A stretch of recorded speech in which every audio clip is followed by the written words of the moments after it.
Welcome to This Week in Money, the source for market opinions, brought to you by AmericanManganeseInc.com. Here is Phil Mackesy. Doug Casey is founder and chairman of Casey Research. You're going to find him online at CaseyResearch.com. Hey, Doug's new book is out, Totally Incorrect, Conversations with Doug Casey. It's a paperback and an electronic edition. We're going to talk about that in a minute. But first, Doug, I want to welcome you back to This Week in Money. Well, thank you, Phil. It's a pleasure to be here, even if it's by electronic means, because as you know, I'm in Uruguay at the moment, but I was in Vancouver just last week. We were talking about the weather here. It's pretty depressing this time of year, right, compared to Uruguay? Well, it's a bright, sunny day, and we got about 15 hours of daylight. So, yeah, no, it's really nice being on the beach here. Does it give you a great perspective on what's happening here in North America? Well, it does, because I don't like the direction things are evolving in North America, particularly in the U.S., but this is also true of Canada, because generally Washington sets the tone for what happens in Ottawa, it seems. Sure. And I think it's very disturbing what's happening in the U.S. on almost every basis, financially, politically, economically, socially, and for that matter, militarily, because if there's one thing that Americans seem to love, it's their gigantic, bloated military at this point. Speaking of bloated, here's an amazing number that I picked up from your Gold Report interview. Doug, almost 40% of Americans derive their income from the government. Sounds kind of like the European model here, doesn't it? Yeah, exactly. It's too bad, Phil, because America used to be a rather unique place. It used to be justifiably called a beacon to the rest of the world. But I'm afraid that it's degenerated, and it's now just one of 200 other countries in the world. Not much to distinguish it anymore. It's really a pity. I don't call it America anymore. I call it the United States for that reason. It's actually very sad because, as Joe Louis said, you can run, but you can't hide. And as the U.S. looks more like these totally degenerate and corrupt states in Europe, most of which are going to implode in the next few years, it's going to be very problematical. Doug, one of the things that you point out in the book that we got to keep reminding ourselves here, and I'm going to quote you word for word, it's not the U.S. economy that's facing a fiscal cliff, it's the U.S. government. We equate government with the economy, and really, thank you for reminding us that they are two entirely different things. Yes, they are. And, of course, this relates back to the basic problem we have. It's that the U.S. government has become so gigantic at this point that it is the major actor in the economy. So, in my opinion, the U.S. economy would just be fine. It would boom if the U.S. government withdrew from it. But since the U.S. government is now over 40% of the U.S. economy, the withdrawal is going to be very painful for the people that have come to rely on the U.S. government. And I'm not just talking about depends on how you define the numbers, of course, because there you have so many contractors now that are really government employees without technically being government employees. It's like the military has a lot of contractors that do what the military does, but they're not, technically speaking, U.S. soldiers. There's something like 25 million U.S. government employees. And then you've got to add on to that the people that are employed by Amtrak and the post office system. And then you've got to add on to that the people that work for all these so-called defense contractors who get 100% of their income from the taxpayer, just like government employees do, and the people that cater to them. So, yeah, I'd say that. And then, of course, you got all the people that are directly on the government's payroll as welfare recipients, food stamp recipients. We're talking 50 million people getting food stamps from the government. So it's going to be a real problem. Bottom line here, Doug, the U.S. government and the Canadian government is really no different here. The U.S. government's spending a whole lot more than it's taking in, and you're saying, depending on which accounting method you use, it could be anywhere from a trillion to $4 trillion a year, a scary number. That's right, because when the U.S. government reports its deficits, which I don't know what it'll be this year, $1 trillion, $1.5 trillion, that's cash accounting. But if it was a business, if it was generally accepted accounting principles, which they don't dare use, which would take into consideration future liabilities, future obligations, so forth, it would be more like $4 trillion per year. So wow. The situation is so deep at this point that I would say it's beyond retrieval. And I've got to say that Canada looks better at the moment. On paper. On paper, yeah. Just on paper. Because one thing that Canadians are very fortunate is that they don't have the gigantic military spending that the Americans do as a proportion of the economy. So that helps things. That makes things better in Canada, just that alone. And of course, in relative terms, Canada is much more a resource-based economy than the U.S. is, and at the moment, commodity prices are quite high. So this is helping as well. And another thing that Canada's got going for it is that the Canadian dollar is not really an international currency, but the American dollar is, and it's the major export of the U.S. at this point. I mean, the U.S. doesn't really export much anymore except newly created paper dollars. So I think we can argue that the Canadian economy is really essentially in no better shape because it's got these other things going for it. Worse is that Canada has a lot more ingrained socialism than the U.S. does. It's really like a little bit of Europe come to visit North America. So I don't think it's going to be a pretty picture any place in the world over the next few years, quite frankly. We here in Canada, Doug, face the same kind of problems down the road as the U.S. Does, and that is a very simple one. As the economy slows down, there's going to be less tax revenue. At the same time, governments, of course, because the economy is going to be slowing down, are going to spend more on stimulus. We'll be chasing our own tails here. You're exactly right.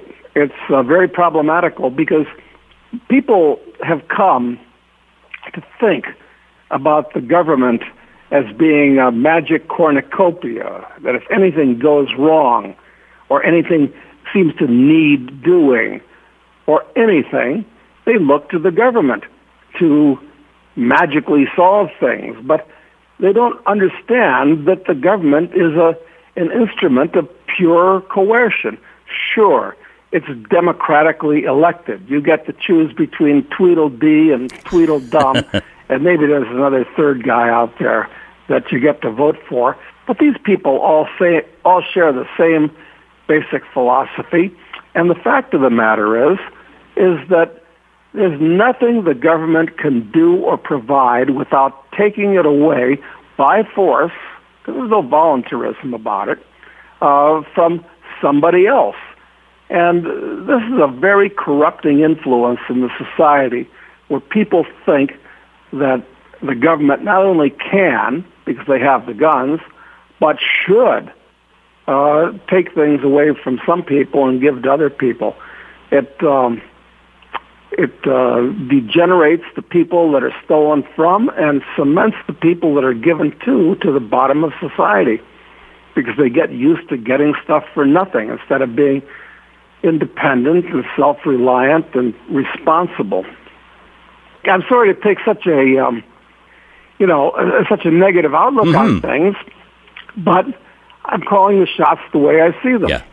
And if things look good at the moment, it's because there are entrepreneurs out there that are figuring out new technologies and individuals who, despite all the taxes they pay, are still trying to produce more than they consume and save the difference and create capital. But there's no guarantee that the good times based on that are going to continue. Doug Casey, our guest here on This Week in Money. We're talking about Doug's new book, Totally Incorrect, Conversations with Doug Casey. In your first conversation of the year with Louis James over at CaseyResearch.com, you said 2013 is going to be ugly, but that's nothing. It is just a warm-up, Doug, for 2014. Tell us what you see happening here. Well, you can't predict these things. You know, Phil, it's as you know, it's very dangerous to both predict an event and the timing for the event. Mm-hmm. So when I say I think that 2013 is when things are going to get ugly, I hope I'm dead wrong, because I like good times, even if they're artificial good times, better than I like tough times. Yeah. But at this point, I just don't see how they can build the house of cards any higher.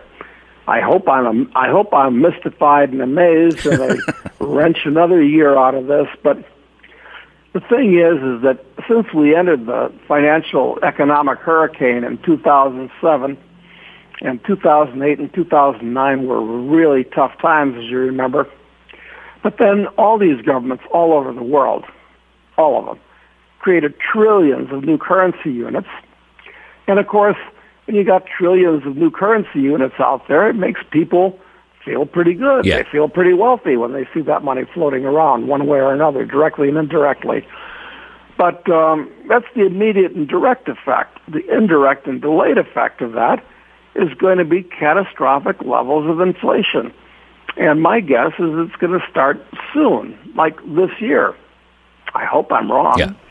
I hope it's only in 2014. But we'll have to see. I would rig for heavy running just to be on the safe side, because it's going to be ugly when it happens.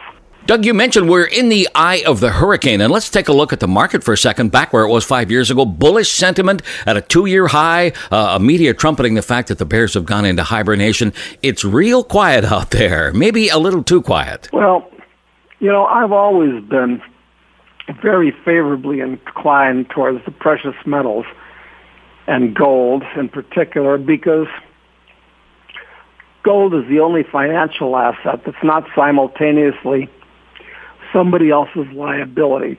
So you're right. Things are quiet out there at the moment. But there aren't any bargains. I'm not interested in the stock market. It may go higher, but by any normal parameters of value, price-earnings ratio, price-book value ratio,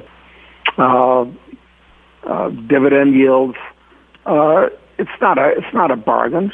We're at the top of a bond bubble where people are chasing after 1 or 2 or 3% in yield, Mm-hmm.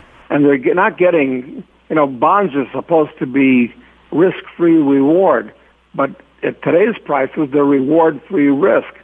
The bubble in the bond market is bigger than the bubble in tech stocks in 2000, or real estate in the U.S. in 2007. So there's not too many things you can do with your money to hide. I think the smartest thing the average guy can do is go out and buy some gold coins, buy some maple leafs, put them aside. Okay. You know, that's the first thing to do. And then perhaps look for speculations, because with these trillions of dollars these governments are created, there will be other bubbles after this bond bubble bursts anyway. Doug, we've been talking for the last couple of years about precious metals and how they give you some kind of protection from what's going on. And you mentioned that you think one of the best speculations here, mining exploration companies. This is something near and dear to our hearts here in Vancouver. Why do you think that's a good thing to be involved in? Well, because they're a leveraged play, arguably a leveraged play on the price of the metals. And I think that one of the bubbles that we're going to see in the years to come, it's not here yet. I mean, gold and silver aren't cheap anymore, but I think they're going a lot higher. And these exploration companies have the potential. They're very cheap now relative to the price of the metals. It's probably as cheap as they've ever been in history relative to the price of the metals. And it's possible to get 10 or 50 or even 100 to 1 on your money in these things. Now, it's true, most of them are burning matches, and by the end of 2013, I think a third of the companies that are listed are likely to be out of business. But that being said, the companies that have the goods are likely to be the object of a super bubble. So I think they're a fantastic area for speculation at this moment as we speak. Any way for the average retail investor, Doug, to separate the good from the bad from the ugly here? Well, it can be a toughie for the average guy, because most of these companies have stories, and the stories can be romanced to sound pretty good. Mm-hmm. Like in Vancouver, whenever Cambridge House has a mining show, you should definitely get down there and listen to the speeches and walk around and meet the management at booths and so forth. That's one thing that you should definitely do. We publish several newsletters. We have a number of free publications I think are actually quite good, but in a number of paid publications where we tear apart the balance sheets and the asset structures and the managements and so forth of these companies, trying to pick out the wheat from the chaff, because there are thousands of them. It's an intimidating task. Doug Casey, our guest here on This Week in Money. Doug, I want to get back for a second to the bond market. Now, a lot of folks assume that bonds are pretty much risk-free because, hey, you're lending your money to the government, right? But there are a whole bunch of risks involved in owning bonds. Well, there are. Even lending money to the government. I disapprove, actually, from a moral point of view, of buying government bonds, because the only way the government can repay those bonds is by taxing the next generation, in effect turning them into indentured servants. If they're ever going to pay those bonds back, those bonds are never going to be paid back. Certainly not U.S. government bonds, but not Canadian government bonds either. There's simply too much debt to ever be paid back. So this is a story that's going to have an unhappy ending. But at the present moment where we speak, I'd say that there are three really big problems with putting your money in bonds. They're a triple threat to capital. Number one, it's the inflation risk. Inflation is low right now, but it's going to explode in the future. And that will devastate the value of the dollars your bonds are denominated in. And the second thing is the interest rate risk. Right now, interest rates are very low. And if interest rates double, which is very easy to do, and they still be very low after they doubled, price of your bond, current price of your bond, falls in half. That's not good. And the last thing is default risk. What if the government actually says, we're not going to pay these bonds? Many governments have done this in the past, and it's entirely possible, especially that the Canadian government could do it in the future. They can't print up unlimited numbers of Canadian dollars and export them the way the Americans can with the U.S. dollars. So I don't see an argument for owning bonds at the moment. Maybe if bonds were yielding 15% like they were back in the early 80s, that's a different story. They were an excellent speculation then. But now, they're a short sale, not something you want to own. Back in the 80s, a great idea because interest rates were going down, and we forget that lesson of history that when rates go down, great idea to have bonds. When interest rates are effectively zero and starting to climb back up the other side, suddenly all that safety just evaporates. Exactly right. And I'm afraid most people are overlooking that, and they're reaching for that couple, 3 percentage points of yield, and they could be putting most of their capital at risk by trying to get that little bit of yield. So it's a very dangerous situation. Doug, something you mentioned that I had totally forgotten about, that in the event of some kind of bond meltdown, that not just the bondholders are going to get clobbered, it is a financial market, so stocks and real estate are going to take a pounding too. Well, that's right, because especially real estate floats on an ocean of debt. I mean, most people don't buy or sell real estate without a mortgage. So that the interest rate, this is what's holding the real estate market up at these very high levels where it is right now. It's the fact that interest rates are so low. And when interest rates go up, it's going to hurt real estate a lot. The other thing that's going to hurt real estate is it's the most obvious thing that can be taxed. And governments, most places, are in a lot of trouble. And real estate is easy to tax. Only the rich people, so-called, own it. So, the bond market gets hurt, and the real estate market really gets hurt. And the same is true of the stock market, because bonds compete with stocks as a place for people to put their capital. Interest rates go back up to high levels. People say, wow, I don't want to own a stock. Maybe its earnings are getting hurt in that environment. I want to collect high interest rates from bonds. So, of course, that's not now. This is why the stock market's doing well at the moment, because interest rates are low and bonds are high. But really, it's not a good time to be involved in most conventional assets, though. This is a very risky time to be in conventional assets. Here's a great definition of risk, just from the headlines here. Biggest jump in more than 6 years for U.S. home prices. All the cheerleaders, of course, Doug, pointing to yet another sign of recovery in the housing market. But we can't learn from history here. The last time prices jumped this much, guess when? Back in August 2006, just before the U.S. housing market tanked. I'd call it a dead cat bounce, quite frankly. I mean, people forget. Depends on how far back you want to go to look for examples, but people forget that during the 1930s, and I think we're in for something much worse than what we had in the 1930s and 40s, that you could buy many, many houses strictly for the back taxes owed to the municipality. And that was at a time when percentage taxes were much lower than they are now. So,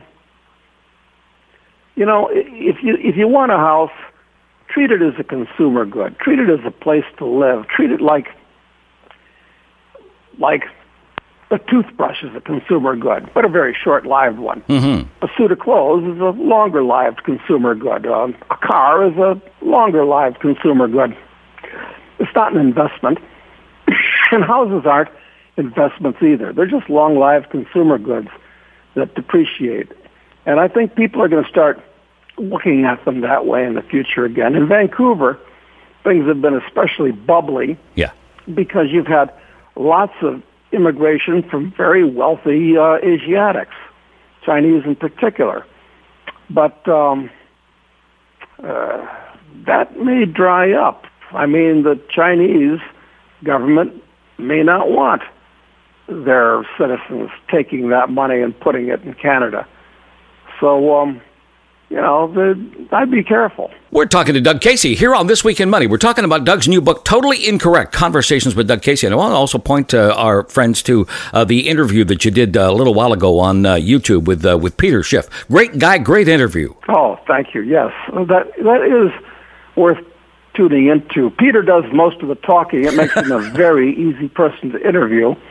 It's easier to stop him talking than it is to get him to say something, but it worked out pretty well. I think people would enjoy that. Peter says some very intelligent things. You and he agree on a lot of areas. I think Peter Schiff and I agree on almost everything. Yeah.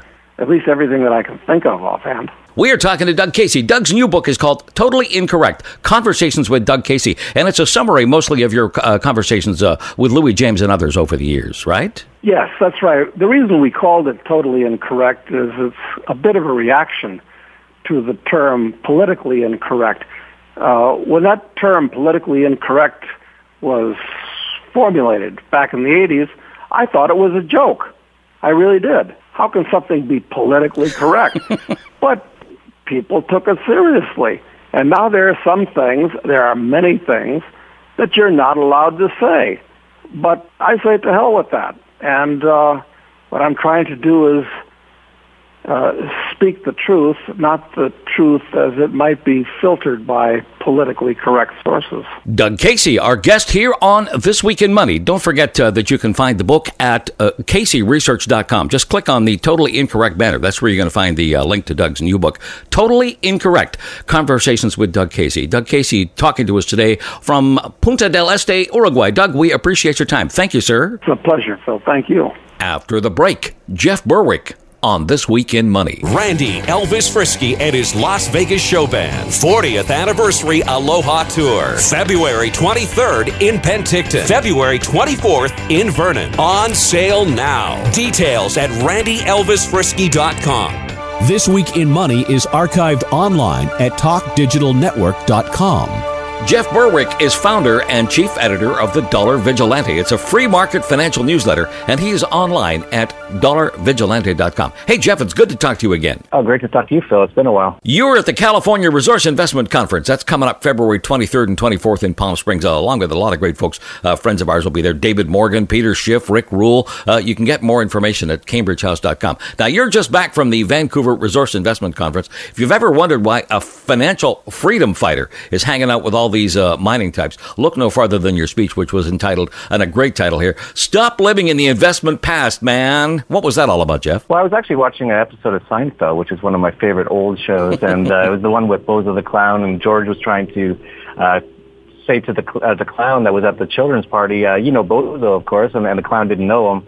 And this conversation went on for a while, and finally the clown said to George, stop living in the past, man. You're all hung up on this clown from the 60s, man. And it got me thinking, most people are still investing like it is the 80s or 90s or even 2000s. Okay. And everything's going to change. We're in a massive paradigm shift right now. And the reason I was at the Vancouver Resource Show is because a large part of what I'm telling people to do is to get into gold and, if you want to be speculative, gold stocks.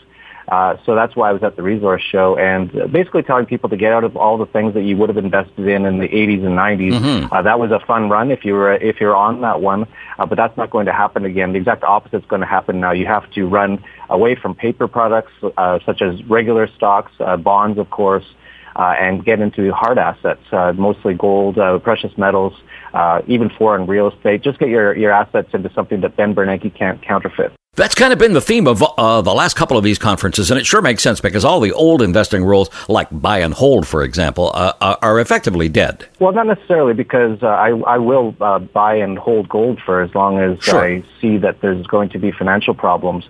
But yes, that old concept of buy and hold stocks is definitely dead. If you look at the Dow Jones Industrial Average, it's about the same as it was 11 years ago. So that hasn't really worked out. When you factor in inflation, you're really down probably 30 or 40%.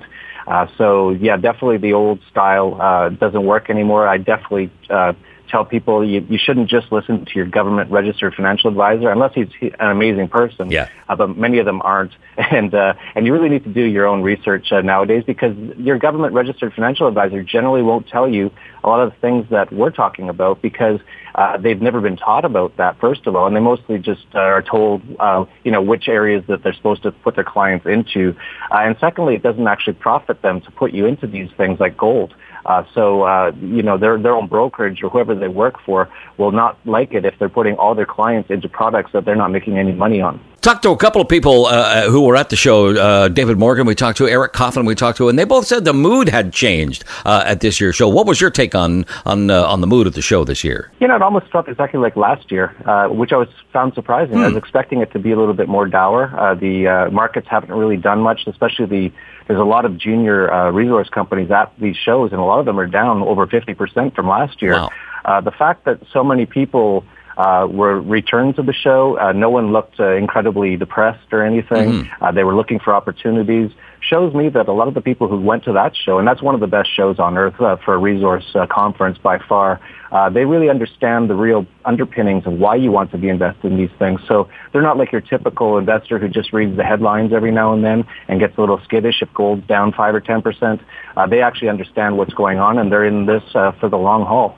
Jeff Berwick, our guest here on This Week in Money. The U.S. debt ceiling never seems to get out of the news today. Jeff, the Senate moving to pass a short-term suspension of the borrowing limit. Apparently, they're now going to work on repealing the laws of gravity. I actually call it the debt target because they hit it every time. Yeah. They've actually raised the debt ceiling, I believe, something like 60 times in the last 45 years. So actually more than once a year, on average, they've raised the debt ceiling. This has just become a political thing now. It's almost like a drama. The Republicans and Democrats try to act like they care about this debt ceiling, and they kind of fight over it every year or so. But it'll get passed, because if they don't pass it, what it would mean is an immediate 50% reduction in the size of the U.S. government, because they wouldn't be able to actually go raise any more debt. And, of course, they have $1 trillion deficit. So that means they'd have to cut $1 trillion out of their budget tomorrow if they didn't pass the debt ceiling. And that would mean actually laying off 50% of federal government employees. And they don't really like doing those kind of things, including themselves. So, and you can imagine the kind of chaos and riots. These government workers don't like it when they lose their jobs. They think it's something that, they're born and they're supposed to have for life. And they're not going to do that. They're just going to continue to just make these noises and drama. It's just all the political stuff in the U.S. is just drama nowadays. It's really all baked in the cake what's going to happen. They're going to continue to pass these debt ceiling raises. And actually, Ben Bernanke and Tim Geithner have said that they should just get rid of the debt ceiling. And I actually agree with them on that because it's actually just a waste of time because they're going to raise it. So why not just get rid of it? I love this line from the latest TDV, Redmond Weisenberger, calling them trillion-dollar babies. Yeah, that was in reference to, I think Paul Krugman was the first to come up with it. He's always the first to come up with crazy ideas. He came up with the idea that if they don't pass the debt ceiling, they can make a platinum coin and say that it's worth $1 trillion and put it on reserve with the Federal Reserve and then get $1 trillion in Federal Reserve notes back for it. It was a crazy idea. Just like all Paul Krugman's, last year he also had an idea to fake an alien attack to revive the economy.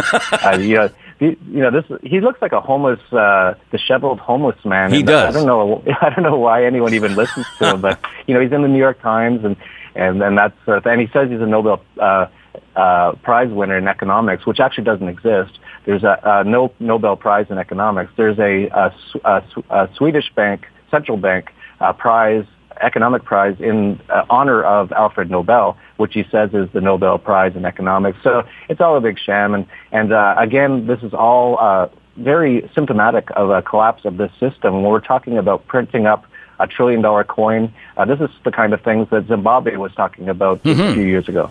I can't believe how much traction this platinum coin idea got. Maybe folks were having a lot of fun with the idea, but boy, as you point out, as Redmond points out here, it is not much crazier than some of the stuff the Fed has been coming up with lately. No, it's actually exactly what the Fed's been doing. It's just a different way of doing it. The U.S. government just sells debt through people like J.P. Morgan and Goldman Sachs. They put that debt with the Federal Reserve, and then the U.S. government gets the cash. So it's really almost exactly the same, but it just goes to show you how ludicrous of a notion even that is. Just printing up all this money to pay for their debt. The U.S. government is going more than $1 trillion more into debt every year right now. And, that even 10 years ago, that would have been completely ludicrous. The biggest U.S. deficit 10 years ago was $100 billion.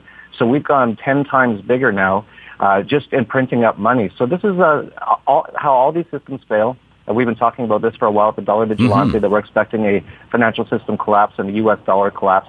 And this is all on track for that with what's going on. Is there a common sense solution to all this, Jeff? Well, it's really hard to have common sense when we live in a crazy world, No kidding. Is run by these governments and central banks. This is not a free market economy at all. This is, central banks have nothing to do with capitalism. It's actually a tenet of communism. So it's really hard to have a common sense solution when we've had 40 years of really a false economy and all the things and all the misallocations of capital, all the government workers that have been hired. There's not going to be anything that's going to look like common sense. The most common sense thing would be to have the U.S. government default on its debt, which they're never going to be able to pay back. The only way they can even pay it is just by going more into debt. They can't even pay their interest payments. So it's really just a sham game until the end of the system right now. But either way, no matter what they do, it's going to be very treacherous times for your capital. Jeff Berwick is founder and chief editor of the Dollar Vigilante. Jeff's latest at the blog is What's Patriotism Got to Do with It? Remember that Tina Turner 80s hit? You've done a terrific job of rewriting it and some wonderful vintage Ike and Tina Turner picks here as well. Yeah, I won't try to do my karaoke of a remake of her song, but the basic take on it was her What's Love Got to Do with It. We just changed it to What's Patriotism Got to Do with It, because she just renounced her U.S. citizenship and she was already there, but she's become a Swiss citizen now. And we've seen this happening over and over. And this, again, is another symptom of the collapse of the system. Even in France, Gerard Depardieu recently left France, and he became a Russian citizen. He protected from France to Russia, which is exact opposite of what you would have expected to hear 20 years ago. It just goes to show how much the world has really flip-flopped in the last few decades. And that, again, is why you shouldn't be investing in the same things you were investing in back then. And even for, Sarkozy, the old French prime minister, has defected to the UK because of the 75% tax rate in France. And I think some corruption charges, of course. But that helps. That doesn't hurt at all. We're seeing people just defecting left and right now. We have a business where we help people get foreign passports so they can defect from their own country, especially the U.S., which is really dangerous right now. And so we do that at tdbpassports.com. And, this is really a symptom of the problem. As these systems collapse, they always try to take more and more from their own tax slaves, their own citizens. And you're seeing that in France with a 75% tax rate. U.S. taxes are on the rise. Phil Mickelson recently said he's going to leave California because his tax rate, he figures, he calculated it out to be over 60%. Tiger Woods agreed with him. He said that's why he left California 10 years ago to Florida. So you're seeing all kinds of productive people leaving, which is very typical of this sort of a system collapse. And it's actually what Ayn Rand wrote about in in Atlas Shrugged, when she wrote about Galt's Gulch. That was the most productive people in the world, all deciding they have enough of this statist, socialist system and leaving and just going somewhere else and being productive on their own. Jeff, how hard is it for Americans to renounce their U.S. citizenship? It's definitely not easy. The U.S. government has the U.S. people incredibly enslaved. Even if you don't renounce your citizenship, even if you were a U.S. citizen and you went, and you lived in, let's say, Canada or anywhere for 20 years, you still have to pay income tax to the U.S. government for as long as you live. So that's why people are renouncing, because that's the only way to get out from under their tax system. And it's not all that easy. You basically have to get a second passport first, and then you have to go to a U.S. embassy and renounce your citizenship. At that point, you have to pay an exit tax. It's all kinds of more taxes, more things you have to pay. But after that, and they actually have started turning some people down, which is, really should be eye-opening to some people. It's not that easy, but it's probably easier than paying taxes to the U.S. government for the rest of your life. Yeah, interesting that you have to ask for permission and that they can indeed turn you down. Yeah, it just goes to show that exactly what the system's all about. It's about keeping us in the system. That's also why they try to make the rest of the world, the U.S. government or even the Canadian government and the media, they try to make the rest of the world seem incredibly scary, and that's all part of their plan to keep people in their tax system. And, we have these Western nation states all in collapse now with taxes well over 50%, and most of them, when you add up all the taxes, including provincial or state tax, capital gains tax, dividends tax, gasoline tax, there's literally hundreds or even thousands of these taxes. Property tax is a huge one. So we have a lot of people now looking to leave, and that's why they're really starting to ramp up the rhetoric about how dangerous the world is and trying to make it as scary as possible. Mm-hmm. Even when you try to renounce at a U.S. embassy, they actually play you a video for about 15 minutes showing you that the world is really scary, and then they ask you one more time if you want to renounce. Are you sure? That's where the system is at. Now, you've been to a lot of different places in the world, and you know, as a lot of folks do, that the rest of the world is not a scary place at all. Yeah, I'm sitting here in Mexico, and a lot of people tell me how dangerous it is. I get kidnapped almost every time I go to the U.S. by people in blue costumes, but I've never been kidnapped down here. You have to, there's good parts of every place and there's bad parts of every place. Sure. Chicago, for example, they have 50 people get shot there every weekend, but you don't hear too many people when their friends say, I'm going to Chicago shopping for the weekend. Hardly anyone says, oh, you're crazy. Mm-hmm. But of course, it's just on one part of Chicago, the south side. The other part is quite nice. And every place is like that. You have to be fairly smart. But in general, yes, the rest of the world is not very dangerous at all.